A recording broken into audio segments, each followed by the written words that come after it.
Hello friends, we are learning web development using PHP, and in this part we are going to discuss about construct function in object oriented programming.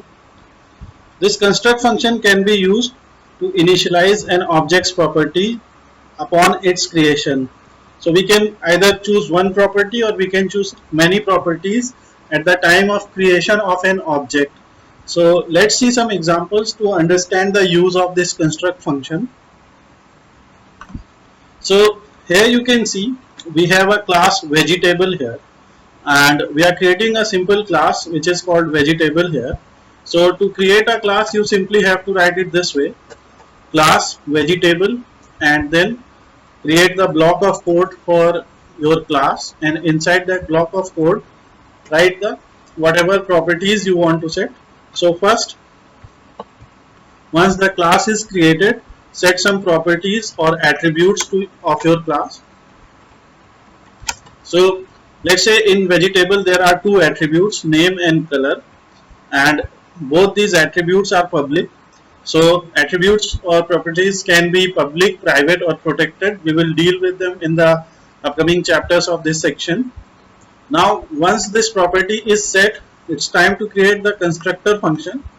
So a constructor function, as you can see, we have used two underscores here, and after writing two underscores we have used a name here called construct.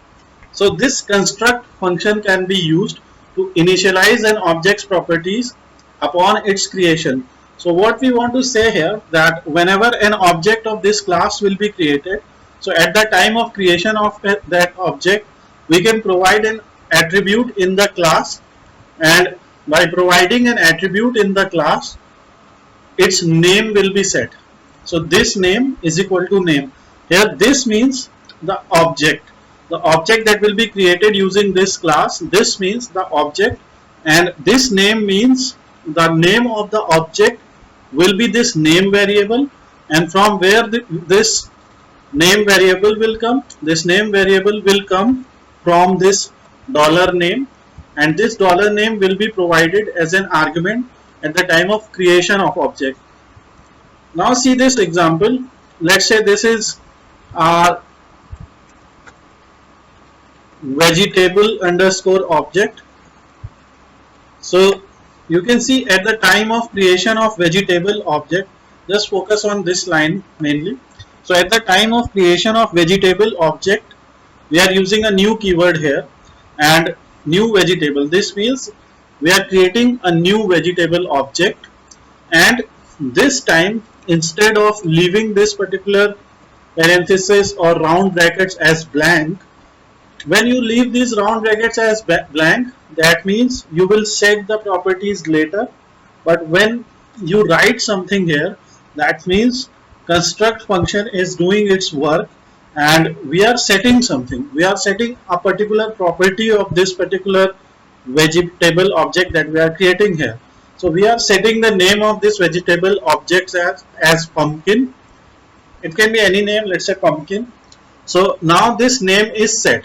Now how we can get the name? To get the name, we will use a simple function here called getName. So this function getName will be used. So what is this getName function doing? The use of this getName function is really simple. It is just returning the name of that particular object. So return this name. So that's why when we have used vegetable object getName, so we will get the name of that particular object. Remember, in this case we have not used any function to get or set the name of color here. So we will do that later, but first let's check the use and purpose of this construct function here. So we can go to localhost. In localhost we have nv oops. Here we have this construct.php, and you can see we are getting the name. Let's say we want to print name of both properties, or we want to create a construct function in such a way that both properties are set. So you can also give another parameter here, color. and similarly this name is equal to name and this color is equal to color. Now at the time of creation we will set pumpkin and let's say yellow. So suppose there is no method or there is no function to get the name of color, it's no problem, you can echo dollar vegetable object color, because these properties are public, that's why we can access them directly also.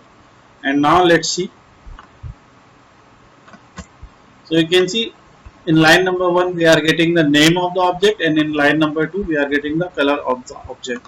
So that's how we can set properties of an object at the time of its creation. If you will refer to previous examples, so when I described you this example of car class, in this example you can see that when this object was created, in these parentheses or in these round brackets we did not mention anything, because here construct function it was not used. So when you use a construct function you can set the properties of any particular object, and at the time of creation of that particular class, at the time of creation of object of that particular class, we have to provide those properties, and then those properties will be set to that object, and using the functions or using direct variable names we can access those properties. And this is the benefit of construct function. In one line we are creating our object as well as we are setting the attributes of it.